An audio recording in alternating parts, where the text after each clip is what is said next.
Hello guys. So I just got these Mooseknuckle D-rings in the mail yesterday.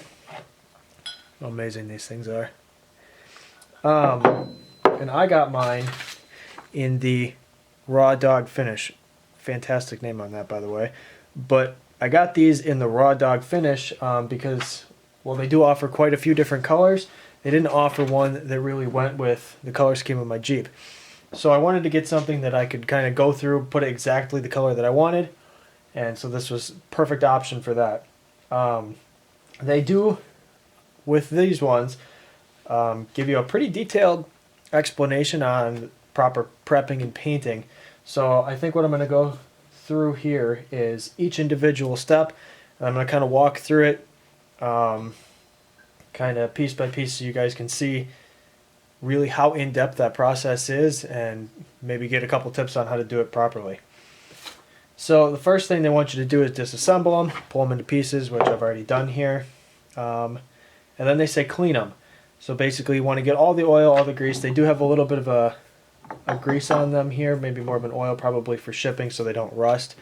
That's pretty common. They say denatured alcohol is highly recommended.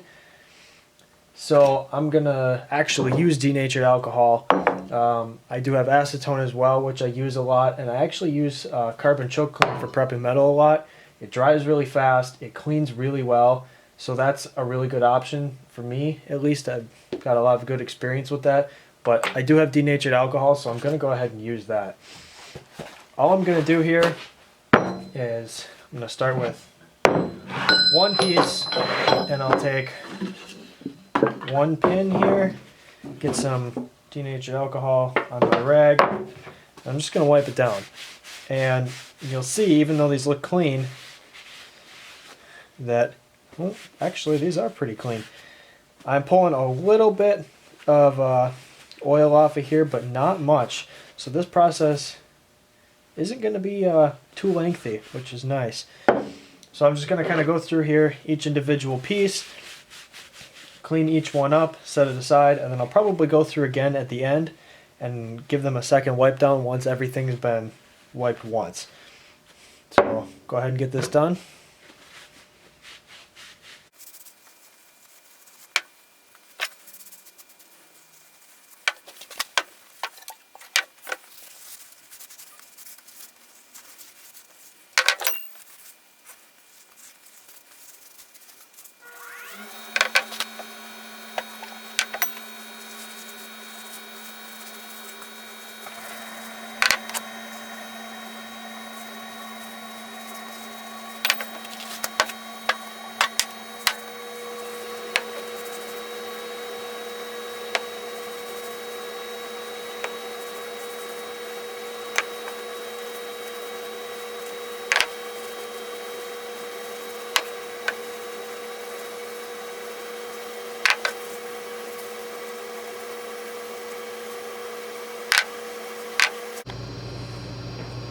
I do want to make one more quick note here. It's probably a good idea to take some white paper towel when you think you're done and wipe these down. I did that and I came up with, hard to see on here, but I mean you end up with a lot more than you're thinking, especially since I was using blue, which hides pretty well. So I'm going to give these another wipe down with the denatured alcohol, make sure that they're super clean. Now we're going to move on to the next step, which they actually recommend that they need to be heated at 440 for at least 30 minutes. So I've got the oven preheating right now. We're going to wipe these down and then get those in there. So this part of the process is step 4 here, and it's called outgassing. And they're basically letting you know in here that because this is porous metal, it can hold all kinds of oil and other stuff, which is going to make your bond with the paint or powder coat not as good. They say bring the pin and the body to 440 for a minimum of 30 minutes. So I've got my oven at 440 here, and there they are. We are going to actually give those bad boys probably 45 minutes or an hour in there because we want the steel at 440, not just the area it's in. So we'll check back with these in a little while. Alright, so these guys are out of the oven and they are racked up, but between there and here, it's actually recommended that you clean these again with denatured alcohol. And that probably sounds a little ridiculous, but I went ahead and did it anyway, and I was actually kind of surprised at how much I pulled off of them on that second cleaning. So I definitely recommend doing that. Now is a great time to be wearing gloves if you can. Any oils, any greases, anything on your hands are going to contaminate these and kind of ruin the whole process here. So the next thing I'm going to do is go ahead and get a coat of primer on these guys. I am personally a huge fan of this self-etching primer by Rust-Oleum. I use it for all kinds of stuff. It seems to bond really well to kind of anything, probably because of the self-etching properties, but it works really well. I usually get a really nice even coat, and it always takes top coats really well. So I'm going to go ahead and get a couple light coats on these and go from there.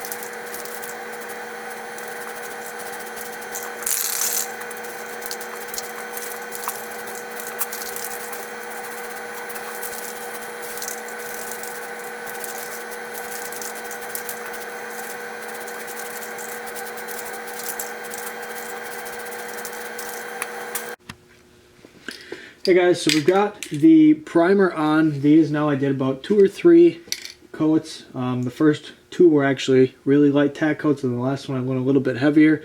So got really good coverage all the way around. They seem to tack up really well, seem to grab really well, so I don't have any concerns about that. So we're going to go on to the actual color coat here. And what I'm going to use, let's see if I can get this to focus here.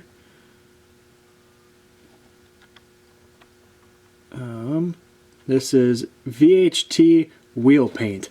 I found that this stuff is really resistant, especially being for wheels. It's got a little bit of a heat rating, which isn't super important for this, but it's chip resistant, and it seems to hold up really well for off-road stuff. I use it for all my bumpers, for skid plates, stuff like that. It seems to work really well and withstand stuff really well. So this paired with a really good top coat makes a really nice finish that is very strong. So I'm kind of going to follow the same process as I did with the primer. Just a couple light coats and then one final top coat after that's tacked up for a while. And then we should have nice solid color all the way through and ready for a clear coat. There we go.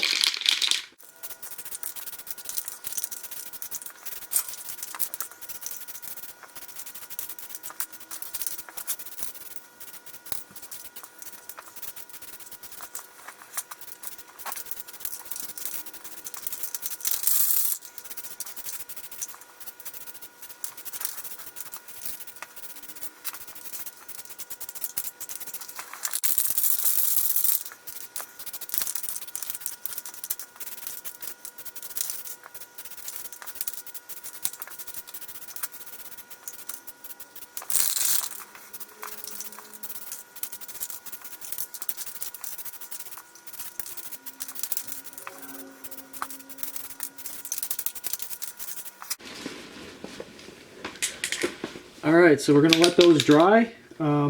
Once they're cured for a little while, we don't want a full cure. Probably leave them for probably an hour or 2. Let them just kind of tack up, get kind of set, and then we'll come back and do a final top coat on that. And then once those are top coated, we'll actually let them cure for a day or 2 here, and then they can get a clear coat over the top of that and we'll be done. Okay, I figured rather than boring you all with another coat of painting, I'd skip to the final product. These have actually been bouncing around on my Jeep for a weekend of wheeling now, and you can see I just wiped this one down with Windex and water so that you could see through where the dirt was. Got a little bit of wear here on the center pin, obviously where it's been riding on my Shackle mounts. Those have got plenty of wear on them and are rusty themselves. Overall though, bouncing on the bumper, getting hooked to other shackles and ropes and stuff, and bouncing around all weekend. We were on very bumpy trails up in Michigan. The coating has held up very, very well. I'm actually a little surprised. I was kind of expecting it to be a little bit more worn. What I used for clear coat on these was actually this crystal clear enamel by Rust-Oleum again. The other one that I do commonly use is just the clear wheel paint by VHT, so kind of the corresponding paint for what I used for the color. But overall, they bounced around on my Jeep all weekend. You can see that there's a little bit of wear in certain places, especially on the barrels in the center where they've been riding. But overall, the coating is held up very nicely. They'll need touch up just like any metal part that gets used. The back ones, especially here, are constantly bouncing, but they've held up super well. When the time comes to be recoated, it'll just be a light sanding, some primer, some paint, and then some clear coat again. But I'm assuming that they'll make it through the whole year here before I'll even need to dress them in the slightest. That's how you go about coating these bad boys and making sure that they stay looking nice on your Jeep. Thanks for watching.